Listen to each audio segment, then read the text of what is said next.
Hi అండి. ఇక్కడ మీకు చూడగానే అర్థమైపోయి ఉంటది. ఈరోజు మేము ఎక్కడికొచ్చామో.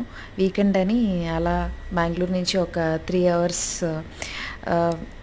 డిస్టెన్స్‌లో ఈషా ఉంది. ఈషా ఫౌండేషన్ దగ్గరకొచ్చేసాము. చాలా బాగుంది వెదరు. మేము ఎర్లియర్ కోయంబత్తూర్ కూడా వెళ్ళాము. సరే అని ఇక్కడ చిక్బల్లాపూర్‌లో చూద్దామని ఇక్కడికొచ్చాము. మీరు ఇక్కడ చూస్తే ఇది స్టార్టింగ్ ఎంట్రన్స్‌లో ఈ త్రిశూలం ఉంటుంది. ఇది ఎంట్రన్స్. ఇది అయిపోయాక నాగబంధనం ఉంటుంది అక్కడ. ఇక్కడి నుంచి అక్కడికెళ్ళి అక్కడ నమస్కారం చేసుకొని దాని తర్వాత డైరెక్ట్ శివుడి దగ్గరికి వెళ్ళిపోతాము. ఇక్కడ చూసారంటే వీకెండ్ కదా, చాలా క్రౌడ్ ఉన్నారు. చాలా అంటే చాలా క్రౌడు.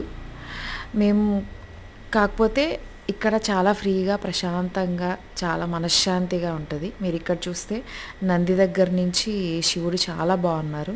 చాలా అంటే చాలా. ఇక్కడ వెదర్ కూడా చాలా బాగుంది ఈరోజు. వెదర్కి తగ్గట్టు ప్రశాంతంగా గాలి వాతావరణంలో శివయ్యని చూస్తే చాలా అద్భుతంగా ఉంది. మేము వర్షం వస్తుంది వస్తుంది వస్తుంది అనుకుంటున్నాము, అలానే వచ్చింది. లేజర్ షోకి ఉండలేకపోయాము. క్రౌడ్ ఫుల్ ఉన్నారు. పార్కింగ్ ఇంకా ఇంకా ఫుల్ ఉన్నది.